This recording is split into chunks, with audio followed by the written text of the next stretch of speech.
Kuwait and rounds up Americans there. How will the U.S. respond? In Dimension, why don't witnesses to a murder at this party come forward? I'm Colleen Needles. And I'm Don Shelby. That plus the ride across Minnesota is over. The 10 o'clock news on Channel 4 is next. At McDonald's, Jim Duffy's preparing for something big, and Connie Chapin is making sure her equipment is in tune. Because for a limited time, a regular McDonald's hamburger is only 49 cents, a cheeseburger just 59 cents. And at these low prices, Jim and Connie will most certainly be playing to sell out crowds. 49-cent hamburgers and 59-cent cheeseburgers, only at McDonald's.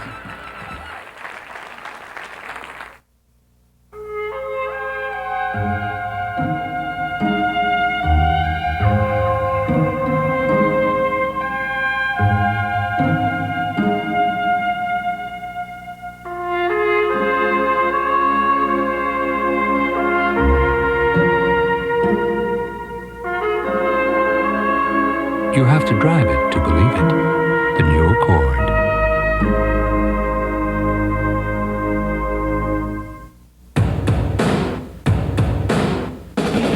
Nothing beats the USA. Nothing beats what we've got here. Nothing beats clean, crisp, cold. Nothing beats the king of beer. Yeah, nothing beats a bird, yeah, nothing beats a bird, yeah, nothing beats a Budweiser.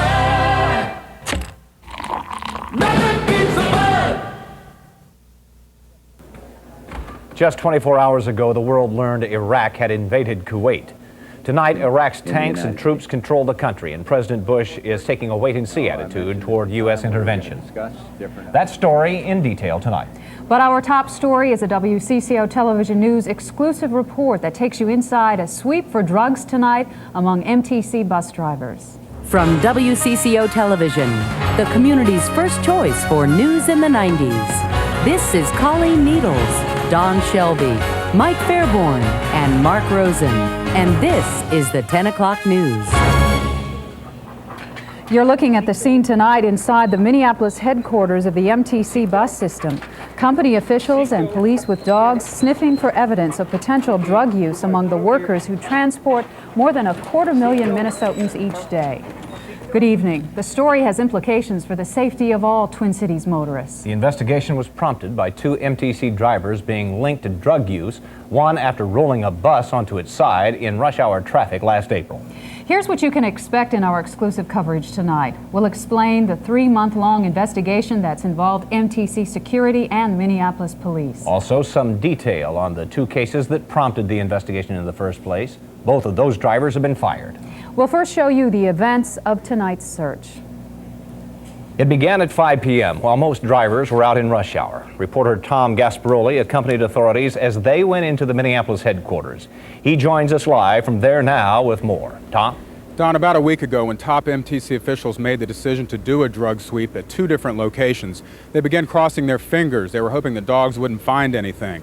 But during today's drug sweep, there were 9 so-called hits. That's the word police used to describe the spots where the dogs' action indicated the presence of drugs.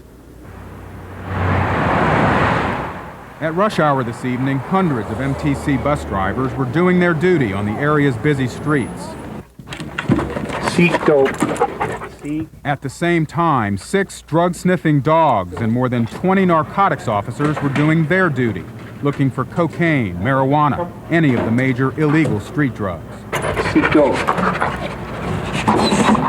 dogs sniffed at hundreds of lockers up and down the rows they went. In the driver's locker area, it didn't take long for the dog to find something suspicious. You sit on 2 different lockers.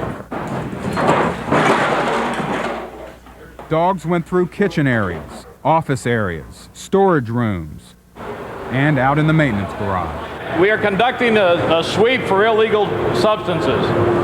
All right, you have the option of staying near here. You can move off to the side. Later, the dogs discovered this bag and 6 more lockers as possibly containing drugs. And according to one officer on the scene, the dogs are right 95% of the time. Seatbelt. Come here. Late in the search, another locker registers positive with a dog. Drivers were ordered to stay outside, but they were told what was going on inside. Yes, I do feel my rights have been invaded, but under these circumstances, by my rights being invaded, I don't mind. Now, right now, behind the buses parked behind me here at MTC headquarters, police officers are executing search warrants signed by a judge earlier this evening. We have a few pictures for you of officers opening up the lockers in the maintenance garage. You can see them removing the contents, clothes, any other materials they might find inside. They're going to be very careful about logging what they find so that it can be properly checked later. And we have no word yet on what they've discovered. But whatever they find, if there is evidence of drugs or drug contraband, they will take it to an area lab for testing to see exactly what it is. Now, Don and Colleen, it's obviously been an unusual evening here at MTC. The concern over possible drug use among bus drivers was never more apparent. Understandable. Thanks, Tom.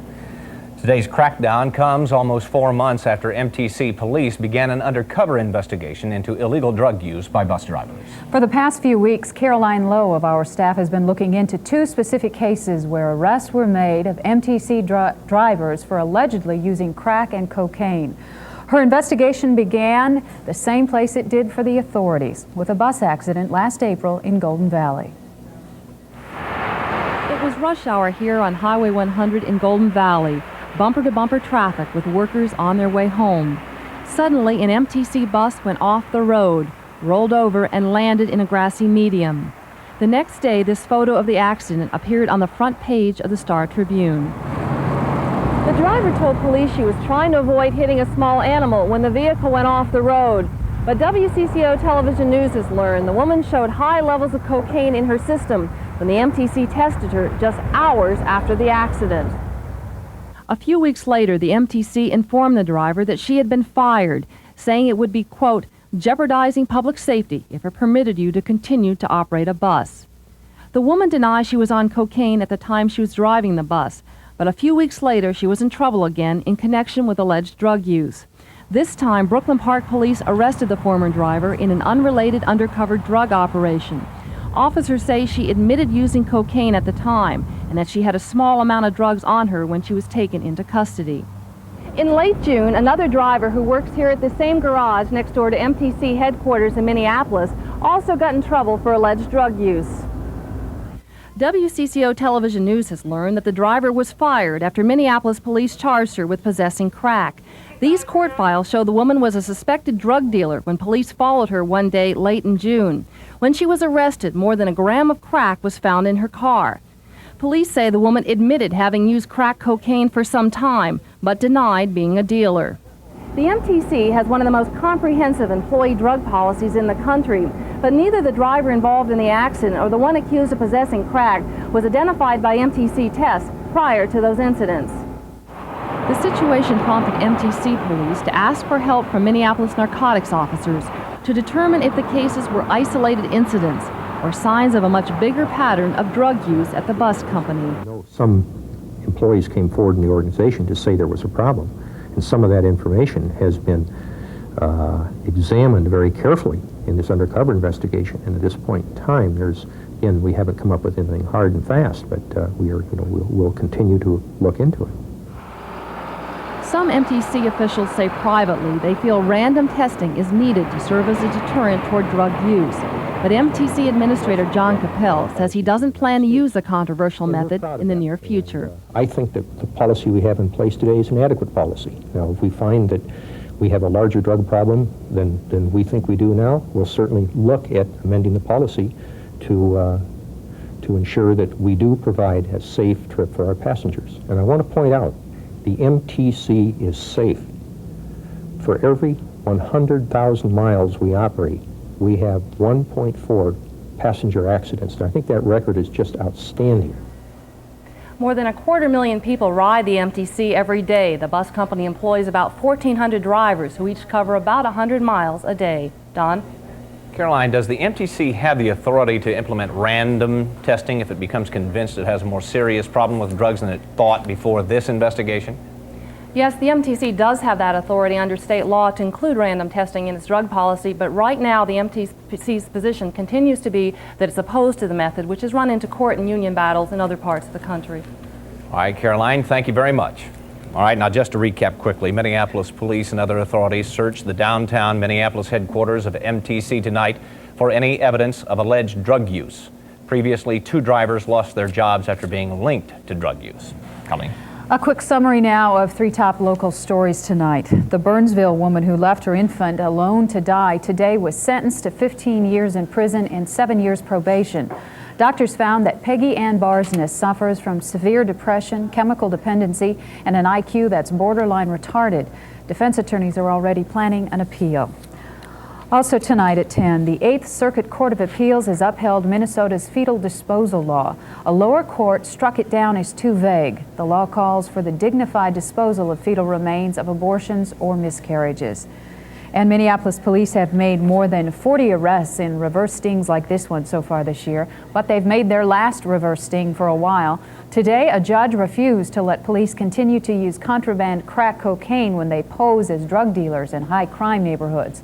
Judge Charles Porter says the stings are banned for at least the next week, and the public defender can argue that they be discontinued permanently. Because of all the developments in the Middle East, we're going to devote our second section of the news tonight to news from Iraq, Kuwait, and the rest of the world. In just a moment, we will report the latest on Iraq's invasion of Kuwait and what it means to the U.S. oil market. And our Dimension segment tonight is After Weather. It deals with the murder of a young man at a party last June and why no one has come forward with the facts about that shooting. This is the 10 o'clock news on Channel 4.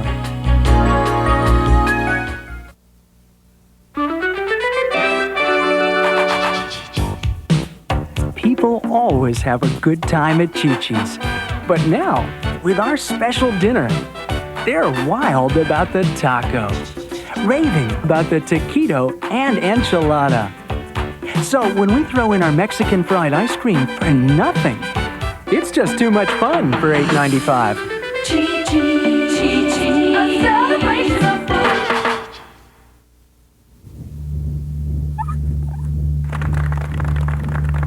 Imagine playing tic-tac-toe for $10,000. Well, now you can. With the Minnesota State Lottery's new tic-tac-toe game, just get 3 X's or O's in any row, column, or diagonal, and you win up to $10,000.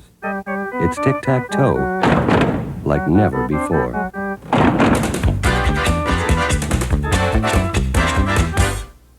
The luxurious feel of top grain leather, buttery smooth, direct from Italy, an investment in quality, and Slumberland makes it affordable.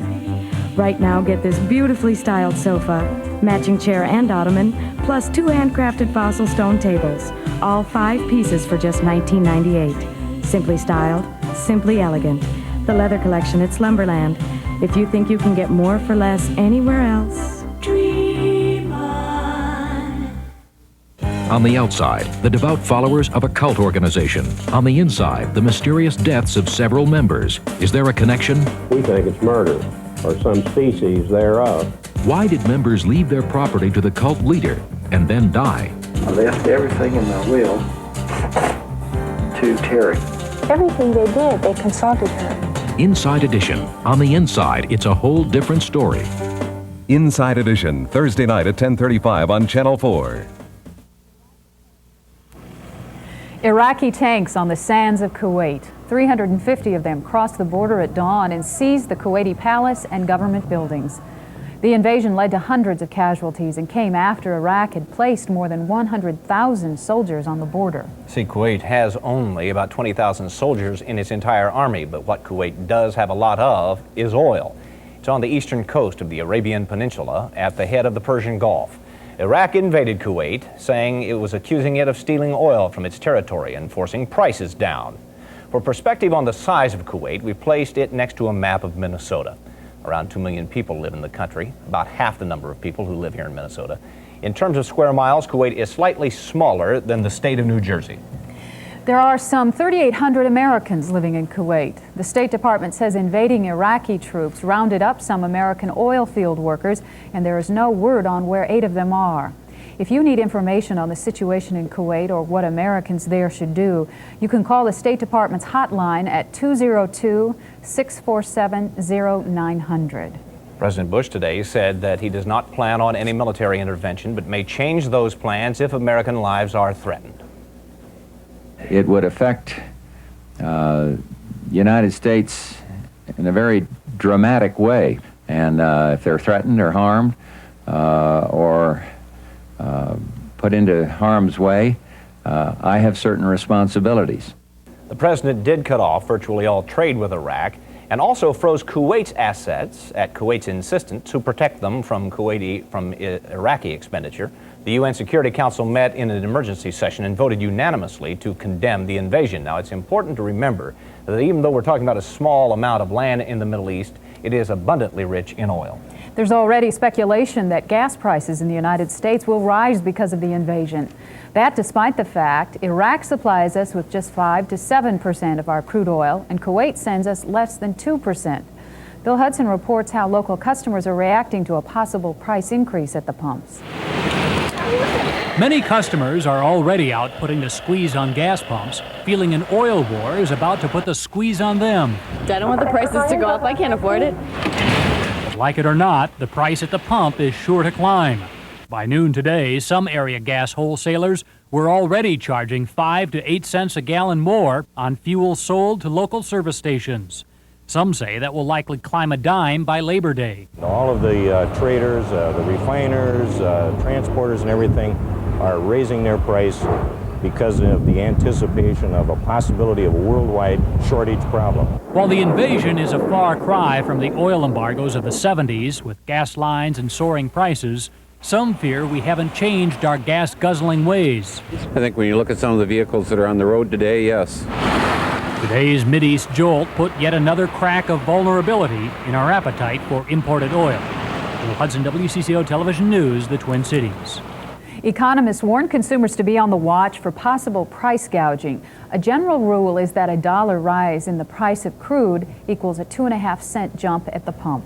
Here's some other stories from around the world. A Peace Corps volunteer who had been held for 50 days was released today by the communist rebels in the Philippines. Timothy Anderson was handed over to a Red Cross team this morning after being abducted last June. In Oshkosh, Wisconsin this afternoon, a pilot was killed when his biplane crashed during the final day of the Experimental Aircraft Association's annual convention. Witnesses say the plane was doing barrel rolls as part of the FAA's final air show when it crashed on a runway. The name of the pilot has not been released. Later in Dimension, the search for a killer and why witnesses won't come forward. And next, Matt Balow takes a look at the weekend weather. I adjust my visor to aerodynamically reduce wind resistance. Todd Lorenz is making special preparations for his work shift at McDonald's. I hone my spatula to reduce friction. Because for a limited time, a regular McDonald's hamburger is only 49 cents, a cheeseburger just 59 cents. At these low prices, both the burgers and Todd will be moving fast. I am a professional. Do not try this at home. 49-cent hamburgers and 59-cent cheeseburgers, only at McDonald's. Right now, just underway, it's one incredible advantage clearance at your Chrysler Plymouth dealers. Huge inventories have forced us to take action. So for a limited time only, you can get spectacular deals on thousands of Chryslers and Plymouths, including Plymouth Acclaim and Sundance, Plymouth Voyager, Chrysler Imperial, and LeBaron Coupe. Plus, they've got 0% financing or up to $2,000 cash back on select new models. The advantage clearance at your Chrysler Plymouth dealers. The critics are putting The Freshman on their hit list. Enormously funny. Deserves to be the surprise hit of the summer. That's what I'm feeling. Time magazine calls it pure Brando magic. I don't know why I'm so happy. Brando is to The Freshman what Nicholson was to Batman. You gotta like this guy. A side-splitting comedy that should be put at the top of your movie-going list. Do you know how big this is? Brando, Broderick, The Freshman. Rated PG. Now playing at a theater near you. The world's greatest women golfers will tee it up at Edinburgh, USA when the Northgate LPGA Classic kicks off on August 24th. Make plans now to join Jan Stevenson, Betsy King, Jody Rosenthal-Anschutz, Cindy Rarick, and their peers for an unforgettable display of professional golf at its competitive best. Tickets available now at all Ticketmaster centers or call the Northgate Ticket Hotline at 338-4439. That's 338-4439. A few Pro-Am spots still available. The Northgate LPGA Classic. Get into the swing of it. A warning tonight about some prank phone calls that are apparently frightening people all over the metro area. The Washington County Sheriff's Office says a female caller claiming to know the people being called says she has been shot or stabbed but doesn't know where she is. Terrified people are calling the Sheriff's Office unaware the call is a prank. More than a dozen calls in the past 2 days have been reported in Washington, Anoka, and Ramsey counties, as well as the city of Minneapolis. Police say if you get a call like that, stay calm. Try to get enough information to help the police. Well, it wasn't supposed to rain tonight. No, I'd like to say somebody called me and said that it wasn't going to rain, but nobody did. No, we were not expecting any rain tonight, but we did have some showers develop earlier this evening and just happened to move through the most populous area of the Twin Cities. Sometimes that does happen, yes. Anyway, officially we did have 1 inch and 1900ths out at the National Weather Service. 81 was the high today, 64 was the low. Right now outside we do have some clouds, the temperature 71, we have a south wind at 10, the dew point way up there, still at 68 degrees, and the barometer right now is steady, it reads 29.95.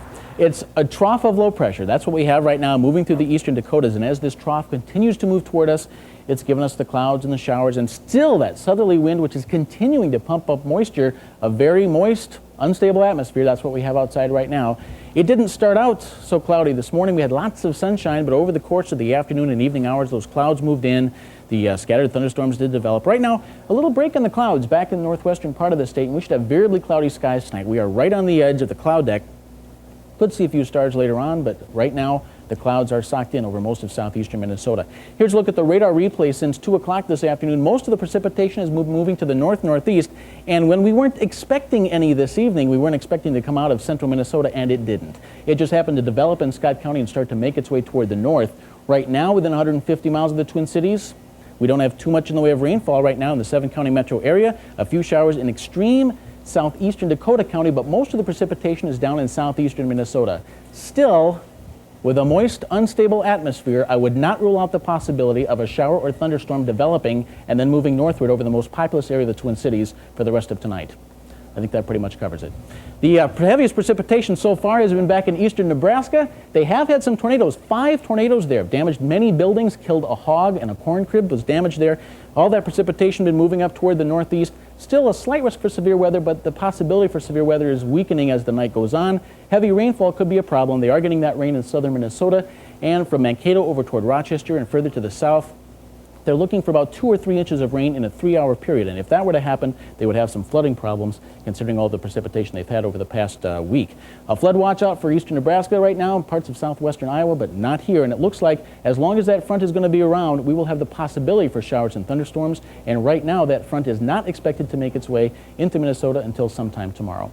The forecast for the Twin Cities then for tonight, calling for skies to be variably cloudy. It'll be breezy, humid, a chance of showers or thunderstorms, 67 for a low and a south wind at 10 to 20. Then for tomorrow, much like today, partly sunny, still humid, a chance of scattered showers and thunderstorms, especially in the afternoon, 84 for a high and a south wind again at 10 to 20 miles per hour. Variably cloudy, becoming breezy tomorrow night. A few evening showers or thunder showers are possible with a low of 60. And then for Saturday, a front's going to move through. It'll be mostly sunny, windy, a little on the blustery side. Some afternoon clouds and a slight chance of a shower, but not too much to worry about. 75 for a high. Sunday through Tuesday, it'll be partly cloudy and dry. We're looking for temperatures to be mainly in the 80s with overnight lows mainly in the low 60s. And of course, I do want to stress that there is the possibility that a shower or thunder shower will develop tonight and make its way northward through the Twin Cities, although right now that's not happening. I think you're covering Maybe it yourself. will, maybe it won't. Do you think that's enough? Okay. I think you have covered yourself now. Thank you. Thanks, Matt.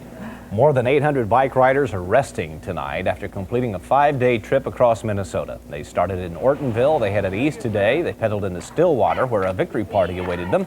For the aching bodies, there were some massages, and for the hungry stomachs, a huge dessert, 26 square feet of congratulatory cake. Even though the cyclists were sore, most said they plan to get on their bikes again next year to ride in the Tram 250. It raised $180,000 this year for the Multiple Sclerosis Society.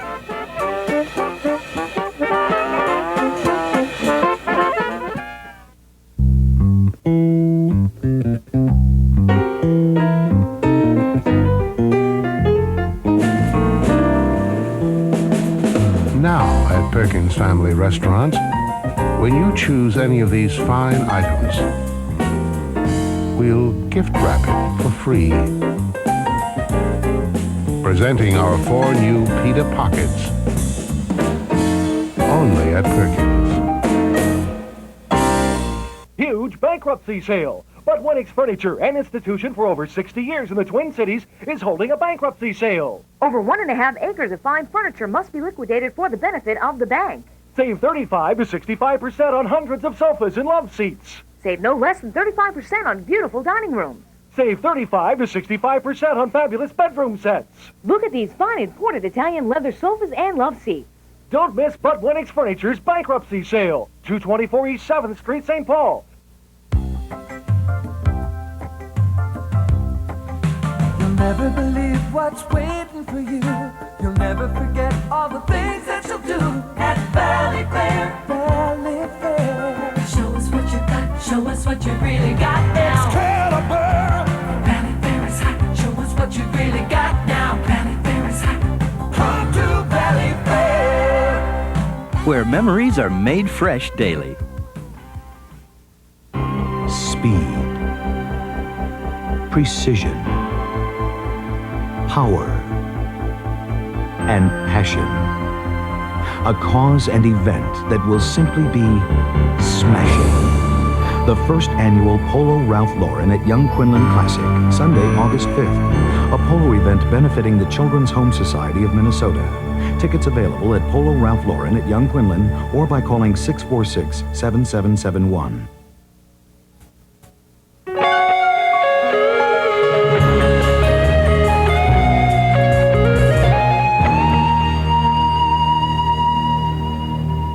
Tonight in Dimension, the story of a murder that happened in a crowd of people, yet it is a murder no one is willing to talk about. 4 weeks ago, 23-year-old Clarence Smith was murdered in North Minneapolis, but the murder is nowhere near being solved. Police say the witnesses won't talk. Some are saying racial tensions between African Americans and the police are the cause of that. The distrust, they say, stems from years of trouble with the police. Incidents like the deaths of 2 elderly African Americans who were victims of a police raid within recent memory. They died in a fire started by a police grenade. Community leaders say police have never apologized for that. Residents of North Minneapolis also say they were brutalized after the Smith homicide and now are refusing to help police solve the murder. But WCCO TV News found some witnesses, people who saw who killed Clarence Smith. Cindy Hilger has more on how the African American community is trying to bring an end to the silence about a killer in the crowd. Niggas are gonna die over that. It was after a party. More than 100 people were in the street. Somewhere in a drunk and angry crowd, Clarence Smith was shot in the head. Police say as many as 20 people saw the murder, but no one is talking. Clarence's mother, daughter, and girlfriend don't understand why. It's really rough, not knowing who killed my child or nothing like that. Today, the month-old murder investigation is stalled. So far, no one has given police a statement. Somebody had to see something. He just couldn't get shot for nothing, somebody had to see somebody shooting. People did see who killed Clarence Smith on this street in North Minneapolis. They say Smith's body lay on the ground 10 minutes before anyone called police, and that those who know who killed Smith are now unwilling to talk about it with police. One witness told us, quote, "People don't want to get involved. Everyone knows everyone." That has a bad ring to me in terms of how we value, how some people value life. Gleason Glover has been active in the minority community for decades. Today he is the president of the Minneapolis Urban League. Glover says it's the first time he's seen so many remain silent on a crime so serious. Yes, it's frightening to me because we could very well end up being a captive community. There have been protests in regard to the incident, but not about the murder. Instead, attention has been focused on alleged police brutality outside the hospital where Smith's body was taken. 2 people were bitten by police dogs in scuffles with police. Other allegations of brutality were later dismissed. Now some African American leaders say the unsolved murder of Clarence Smith got lost in the debate. And I'm not trying to say that a couple of dog bites aren't significant, but that bullet hole in Clarence's head is real significant. Michael Jones isn't a community leader. He isn't a politician. He is a father who's concerned about the silence in his neighborhood. Last Sunday, he wrote an editorial about his concerns about how too many black-on-black homicides are left unsolved. You're looking at a group that's not talking. Well, why aren't they talking? We need to know why they ain't talking. And it means that we need to dig under the rocks. We have to develop a process that creates an environment where people feel comfortable with doing the right thing. And I don't think that they feel comfortable with doing the right thing.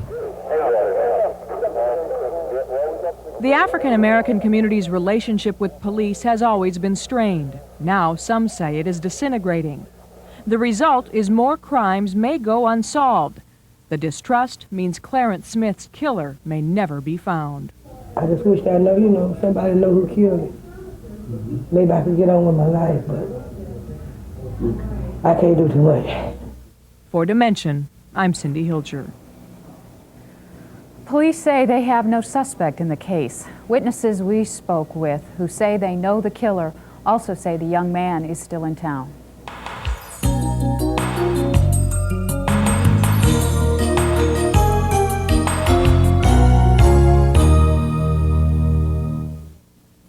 Now, 3 great Pizza Hut pizzas you love come with a deal you'll love. Pepperoni Lovers Pizza, piled high with pepperoni. Cheese Lovers Plus Pizza, any 2 toppings and 3 luscious cheeses. And Meat Lovers Pizza, with 6 mouth-watering meat toppings. Now get one for $9.99, or any 2 for just $4 more. Only at Pizza Hut. Pizza Hut, making it great.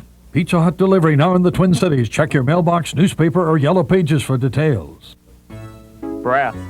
Kids stuff. Country. Definitely contemporary. Kids stuff. At Water Bedroom, you're going to find the bedroom style you're looking for. You're also going to find an excellent selection of wood frames and soft-sided water beds. Kids stuff. And wonderful styles for children. Water Bedroom. It's me. Right now at Water Bedroom, save on a magic daybed with pop-up trundle and 2 twin mattresses, just $2.99. Water Bedroom, your total bedroom store. Led by All-Star Ken Griffey Jr., the Seattle Mariners are charting a new course in the American League West.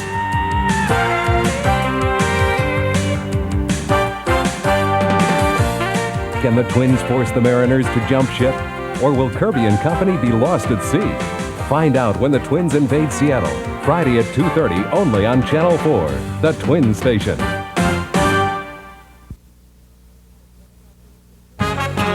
The 10 o'clock news continues with Mark Rosen and the sports. Well, the Vikings strengthened their cornerback core today, signing Reggie Rutland, a 2-year starter, and 4th-round draft choice Alonzo Hampton. While Rutland was briefly detained signing his deal, Hampton made it to Mankato in time for today's practice. There he is. He has excellent speed and he could contribute at corner in the future, but right now his best position is kick returner. Henry Thomas will return to camp tomorrow, leaving the Vikings with 4 no-shows, holdout linebacker Ray Berry, and unsigned veterans Kirk Loudermilk, Rich Karlis, and DJ Dozier. DJ actually received a promotion, not from the Twins, but from the New York Mets. He and his wife arrived in Jackson, Mississippi last night, where DJ was promoted to the Class AA team. As for his feelings towards the Vikings, well, the organization itself is pretty good. It's pretty good organization, but just some of the decisions that they have made haven't put me in a favorable position. So, I have to do what's best for my family and I. well, in other words, I think DJ still wants to get traded to another football team. In the meantime, he's going to keep playing baseball. Speaking of baseball, the Twins have hit the road this weekend, getting a first-hand look at a team on the upswing, the Seattle Mariners. Tonight, Seattle took a 2-1 lead here on Dave Valley's run-scoring single in the second. It hasn't been a good week for the Twins. Their fielding lapses are contagious. Even announcer John Gordon had trouble fielding a foul pop. Hey, that's a great shot. Sorry, John, can't touch them all on this one. Seattle now on top of the Twins, 4-2 in the 5th inning. Elsewhere, Canseco has hit his 33rd home run as Oakland leads California 2-0 in the second. The White Sox beat Milwaukee in the first of 2. They're scoreless in the 4th inning. Baltimore 5-1 over Kansas City. Detroit and the Yankees tied in the 12th inning. Texas leading Toronto 4-2 in the 8th. Frank Viola continues to roll for the Mets. Today, Frankie scattered 6 hits, struck out 7, and picked up his 15th win of the season, 5-1 over Montreal. And he can thank Darryl Strawberry for the offensive support, an RBI single, and this two-run home run from the straw man who had been slumping. The Mets winning 5-1, maintaining their one-game lead over Pittsburgh because the Pirates beat the Cubs 8-5. Elsewhere, St. Louis 4-3 over Philadelphia, and San Diego beating Cincinnati, the first-place team in the West, 8-5. Well, as you might imagine, with Nolan Ryan winning his 300th career game this week, the value of his rookie card continues to rise. Ryan was a New York Met back in 1968 on the same staff as Jerry Koosman and Tom Seaver. Ryan's 68 rookie card is worth around $2,000. If you own one, great, but watch out. In a nationwide scam, there are some 100,000 phony 68 Ryan cards being circulated. In fact, some shop owners have paid big bucks for counterfeit cards. So that's the story. Don't get one of those. Okay, thank you. Thanks, Mark. Here's a recap now of our top story tonight, the MTC's search for drugs among its employees. Tonight, Minneapolis police took drug-sniffing dogs through MTC garages. The company called for the search after 2 of its drivers were linked to drug use, one of them after an accident. It's a 3-month-old investigation that can't be completed until results of tonight's search and lab tests are back, and that could happen in about 10 days. We'll have a lot more on this story coming up tomorrow. Thank you for joining us tonight. Good night. You gonna make it? Come on. Ooh, that was a big hill. For nearly a year, Julie Cagle has been spending about 3 hours a week with 13-year-old Shannon Vivian. WCCO TV and Time to Share salute Julie Cagle as Volunteer of the Month. Through the YWCA's Together program, Julie is able to give Shannon some extra one-to-one attention during their activities. Thank you, Julie Cagle, for taking the time to share. If you would like to volunteer, call 227-3938 for more information. On the next Sally, it's every mother's nightmare. We're talking about someone who is out of prison and wants her child back. She did make any attempt to come and visit Megan. That concerns me. We're not talking about you holding on to my precious daughter any longer. Would anyone like to make the decision that I had to make? Why did you Would anyone? On the next Sally Jesse Raphael. Friday morning at 9 on Channel 4. So many events gone by, so many moments captured. These are the photos done by the members of Magnum, an association of legendary photographers. Since 1947, these men and women have captured the world and its people. In Our Time, a landmark photo exhibition comes to the Minneapolis Institute of Arts May 20th through August 12th. Experience this collection of over 300 photographs and experience the faces and events of our time. Brought to you by Eastman Kodak and Channel 4. You liked him right away, didn't you? Yes. Yes, I did. Connie Chung and Maury Povich. Next Donahue. Friday at 8 on Channel 4.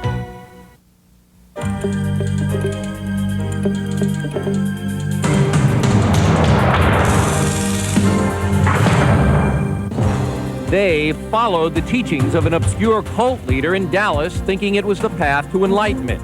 But why did several of the members kill themselves?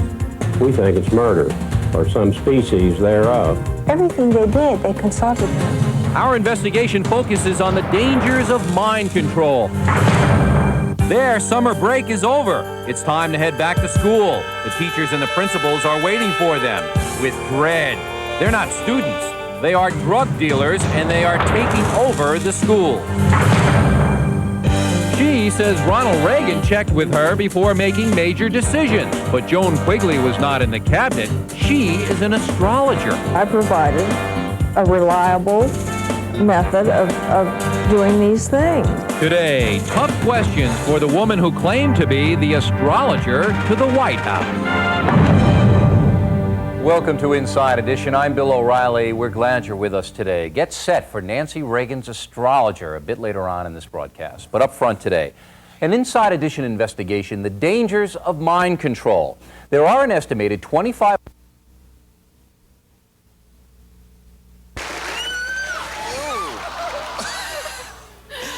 G. There are 2 G's. $2,800, Kathleen. I need to spin. All right. Sometimes you need to.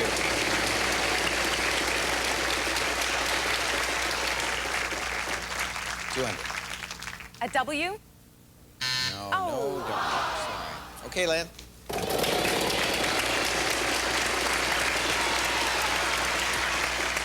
$300. M? Nope, no M. Mark. Hey, Mark.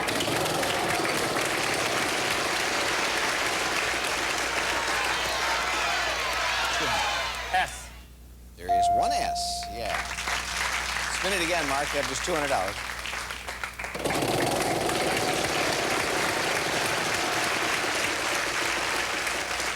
$200. L. 2 L's. You're up 600. Well, sir? I'll spin.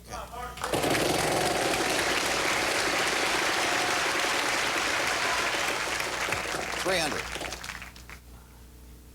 R. There's no R. Kathleen, you have $2,800, and looks like she's going to spin.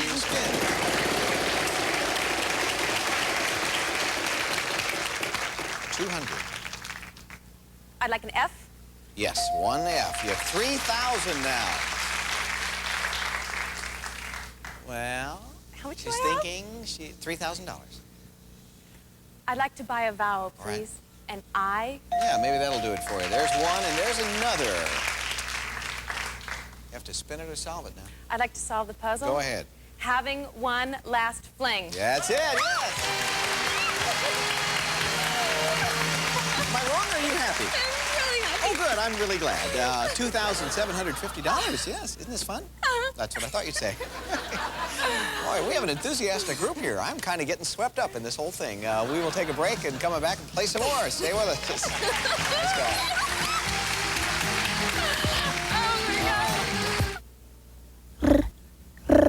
Mary Horton's talking. Come on, Horton. Come on. Come on. Ruffles. What? Ruffles. Ruffles? Ruffles have ridges. He means the potato chips. Ruffles have ridges? Ridges are what make them so good. Well, that's a funny thing to say. Funny? It's printed right on the bag. Yeah, but why can't he just say Mama and Dada? Because that's not on the bag. Hello, I'm Colleen Needles. Tonight at 10, we'll tell you about the reception Minnesota Republicans gave Dave Durenberger at their convention today. And we'll tell you the latest on the balloting for a Republican candidate for governor. We'll have the latest on the Soviet dancer and her boyfriend who are trying to defect during a visit to the Twin Cities. And the man accused of killing a 16-year-old girl in Roseville last week has turned himself into police. We'll have details at 10.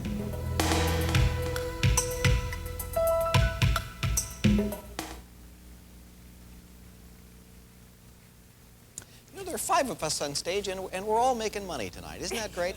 $3,500 spaces out there on the wheel, and let's get to our next puzzle. Before and after is the category. It's round 3, so Kathleen will start. Hey, Kathleen.